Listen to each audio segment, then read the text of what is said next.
Hello friends, I am bidding a very good morning to all of you. I hope you guys are doing very well.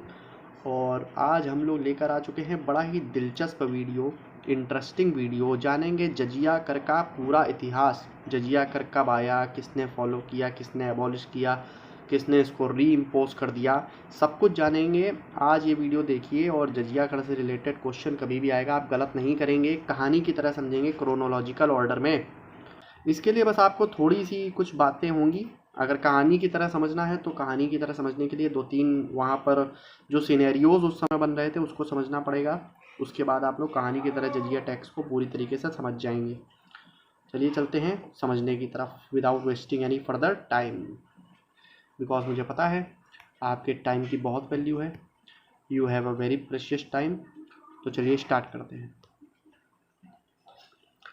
अभी इसको मत देखिए, अभी सिर्फ मेरी बात को समझिए, बाद में हम देखेंगे। हमने थंबनेल में ये भी लिखा है कि बैटल ऑफ रेवार से रिलेटेड है। बैटल ऑफ रेवार से रिलेटेड है, कुछ ना कुछ जजिया टैक्स कैसे रिलेटेड है चलिए समझते हैं। तो सबसे पहले उस समय का सिनेरियो समझते हैं क्या था। भारत में अरबों ने आक्रमण किया था। 712 में अरबों ने आक्रमण किया था, लेकिन इसको भेजा किसने था?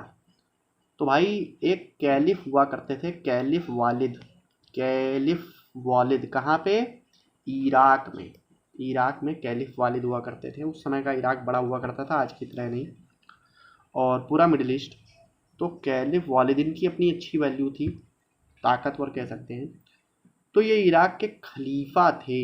कैलिफ को हिंदी में खलीफा बोल सकते हैं। और इराक के गवर्नर भी थे। ये तो थे खलीफा, एक इराक के गवर्नर थे। इराक के गवर्नर थे अल हज्जाज। थोड़ा सा स्पेस बनाते हैं यहाँ पर हम, ठीक है। तो अल हज्जाज वहाँ इराक के गवर्नर थे।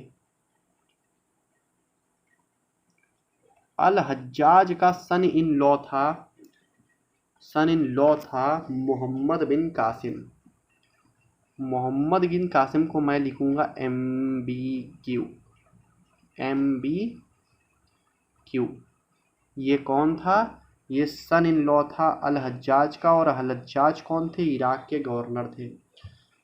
तो भाई कैलिफ वालिद ने कहा कि भारत में बहुत धन है, संपदा है, संपत्ति है, बहुत धन धान्य से एकदम समृद्ध देश है, क्यों ना उसको लूटा जाए, वहाँ से धन को लूटा जाए और अपने इराक में लाया जाए। और अल हज्जाज वहाँ के गवर्नर थे, उन्होंने खलीफा से कहा, खलीफा सीनियर, खलीफा बड़ी पोस्ट है। तो अल हज्जाज ने कहा बिल्कुल बढ़िया विचार आया है आपके मन में, भारत को लूटा जाए। अब उन लोगों के लिए तो यही सही था भाई। तो अल हज्जाज ने अपने सन इन लॉ को कांटेक्ट किया।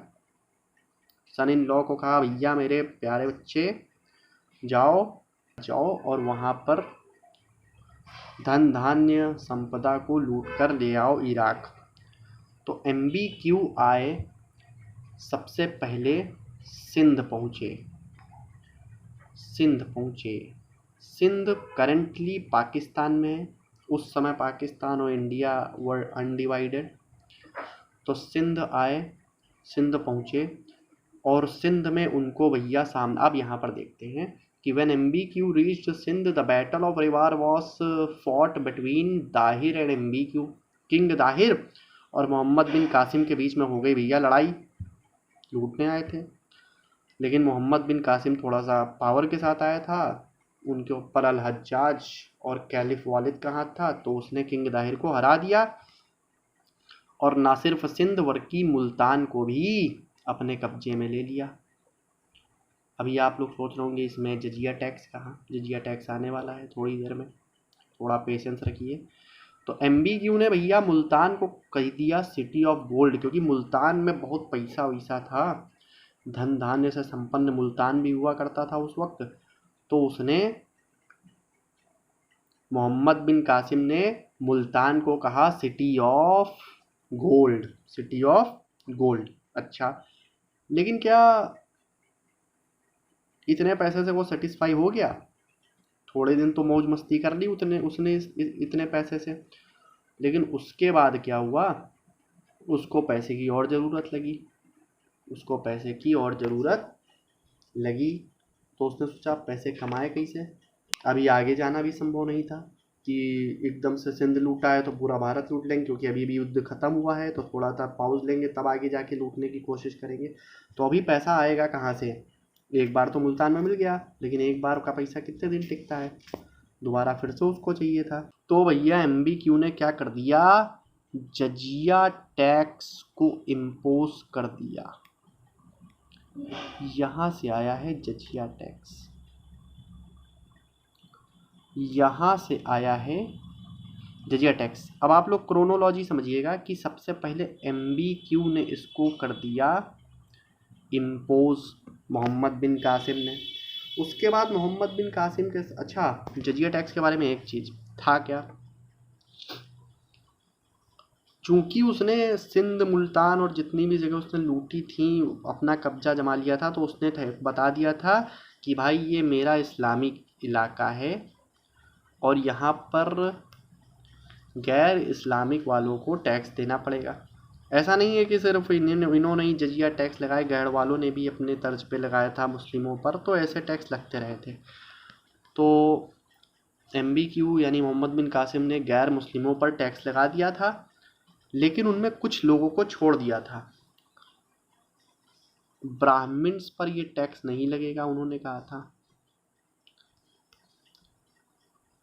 थोड़ा बहुत मन में दया बची होगी तो कुछ लोगों को उसने छोड़ना उचित समझा। वुमेन्स पर नहीं लगेगा, औरतों पर क्या टैक्स लगाएंगे ये, वुमेन्स पर इन्होंने टैक्स नहीं लगाया, और चिल्ड्रंस पर भी इन्होंने, बच्चों पर क्या टैक्स लगाएंगे, बच्चे कोई कमाने तो जा नहीं रहे हैं, बच्चों पर भी टैक्स लगाने से छोड़ दिया। और इन्होंने हर्मिट्स को भी छोड़ दिया, साधु संतों पर टैक्स नहीं लगेगा, इन्होंने ये कह दिया। मतलब जजिया टैक्स सभी गैर मुस्लिमों पर लगेगा सिवाय इतने लोगों को छोड़कर। जजिया टैक्स कौन लाया, MBQ। थम्स अप करके जाइएगा जरूर, ओके, अगर आपको ये अच्छा लग रहा है वीडियो। अब बात आगे की बढ़ेगी, आगे बढ़ते हैं। ओके, अब MBQ के साथ आगे क्या क्या हुआ वो भी जानने वाली बातें हैं, लेकिन उसके लिए अलग वीडियो आएगा। अभी फिलहाल सिर्फ जजिया टैक्स की बात करेंगे। तो जजिया टैक्स से लगाकर चले गए। अब ये चले गए, उसके बाद चले क्या गए, इनके साथ बड़ा बुरा हुआ था। क्या हुआ था वो जानना है तो उसके लिए बाद में वीडियो बनाएंगे। उसके बाद मोहम्मद बिन कासिम के बाद क्या हुआ कि तुर्किश इन्वेजन हुआ, उसमें महमूद गजनवी आए MG, और फिर मोहम्मद गोरी आए MGH मान लेते हैं, महमूद गजनवी आए, मोहम्मद गोरी आए, सब लूटने आए थे, आक्रमण करते थे, भाग जाते थे अपना, यही इनका काम था। और सब आते जाते रहे। मोहम्मद गौरी के बाद आ गई भैया दिल्ली सल्तनत। क्या आ गई, दिल्ली सल्तनत। वो आप लोग जानते हैं कुतुबुद्दीन ऐबक ने सबसे पहले दिल्ली सल्तनत में स्लेव डायनेस्टी की स्थापना की थी, स्टेबलाइज किया था उसको। उसका नाम स्लेव क्यों पड़ा, पूरी स्टोरी है, पूरी मेडाइवल हिस्ट्री एक दिन पढ़ेंगे बड़ा वीडियो बना के, लेकिन आज सिर्फ जजिया टैक्स की बात कर लेते हैं। तो भाई स्लेव डायनेस्टी आई, उसके बाद खिलजी आई, आती के जाती के, उनका जजिया से कोई लेना देना नहीं था। लेकिन उसके बाद आ गई तुगलक डायनेस्टी, तुगलक डायनेस्टी। इसका रिलेशन जजिया टैक्स का मुद्दा एक बार फिर से गर्म हुआ, एक बार फिर से उठा। इसमें क्या हुआ कि सबसे पहले तुगलक वंश की स्थापना किसने की थी, आप लोगों को पता होगा, गाजी मलिक ने की थी। गाजी मलिक अक्का गयासुद्दीन तुगलक, मतलब also known as Ghiyasuddin Tughlaq. अब गयासुद्दीन तुगलक ने तुगलक वंश की स्थापना की, फिर उनका बेटा बना मोहम्मद बिन तुगलक राजा, और फिर उसके बाद उनका कजिन ब्रदर फिरोज शाह तुगलक अगला शासक बना। किसका, मोहम्मद बिन तुगलक का कजिन ब्रदर फिरोज शाह तुगलक अगला शासक बना। इसने जजिया टैक्स को री इम्पोज कर दिया। इसने, जो मोहम्मद बिन कासिम पहले जजिया टैक्स लगा गया था, उसके जाने के बाद ख़त्म हो गया था, मतलब कोई नहीं लगा रहा था, फिरोज शाह तुगलक ने री इम्पोज कर दिया जजिया टैक्स को। ओके, आगे बढ़ते हैं। उसके बाद कई लोग आए, कई लोग गए, सैयद वंश आया, लोधी वंश आया, इनको कोई मतलब नहीं रहा जजिया टैक्स से। और हाँ, एक बात और ध्यान रखने वाली है कि इसने ब्राह्मणों पर भी जजिया टैक्स लगा दिया था, जो कि MBQ ने हमारे छोड़ दिया था ब्राह्मणों को इस टैक्स से, उनको थोड़ा सा सेपरेट रखा था इस टैक्स से, लेकिन इसने ऐसा नहीं किया। इसने ब्राह्मणों पर भी, फिरोज शाह तुगलक ने ब्राह्मणों पर भी जजिया टैक्स को इम्पोज किया था। उसके बाद सैयद आए, लोधी आए, इनका लेना देना नहीं रहा कुछ। उसके बाद मुग़ल आए, मुग़ल्स, और मुग़ल्स में भी बाबर लोग आए, सब आए। तब तक जजिया टैक्स चल रहा था क्योंकि ये फिरोज शाह तुगलक लगा गया था। लेकिन एक थोड़ा सा ठीक ठाक अच्छा शासक हम लोग कह देंगे, अकबर। अकबर आए, अकबर ने जजिया टैक्स को हटा दिया। नरम दिल थोड़ा इंसान थे। इन्होंने कहा कोई भी जजिया टैक्स को नहीं वसूलेगा। इन्होंने जजिया टैक्स को एबॉलिश कर दिया। क्या कर दिया? एबॉलिश कर दिया। कोई भी जजिया टैक्स नहीं लेगा। ओके। उसके बाद इनके बाद जहांगीर आए, जहांगीर, शाहजहां आए। उसके बाद औरंगजेब आए। औरंगजेब ने फिर से जजिया टैक्स को री इम्पोज कर दिया, और इसने तो ऐसा जजिया टैक्स लगाया कि कोई भी नॉन मुस्लिम हो, बच्चा बूढ़ा, उसने कुछ नहीं देखा। उसने कहा बस नॉन मुस्लिम्स पर लगेगा ये टैक्स, नॉन मुस्लिम्स पर लगेगा। इसने और भी, ये थोड़ा सा फेनेटिक काइंड ऑफ पर्सनैलिटी था। इसको सिर्फ अपने कम्युनिटी के लोग दिखते थे, दूसरी कम्युनिटी को कंसीडर नहीं करता था ये औरंगजेब। इसने तो होली दिवाली मनाने पर भी टैक्स लेने लगा था कि भैया हिंदू होली मनाएंगे। इसने पारसी त्यौहार हुआ करता था, नौरोज़। ये भी अच्छा क्वेश्चन है कि भाई नौरोज़ जो एक पारसी फेस्टिवल है उसको किसने ख़त्म कर दिया था, कि मतलब कोई इसको सेलिब्रेट नहीं करेगा। वो औरंगजेब था। ओके।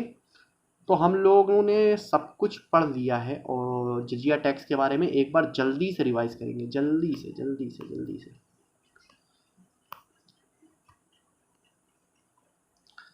क्रोनोलॉजी समझिएगा। सबसे पहले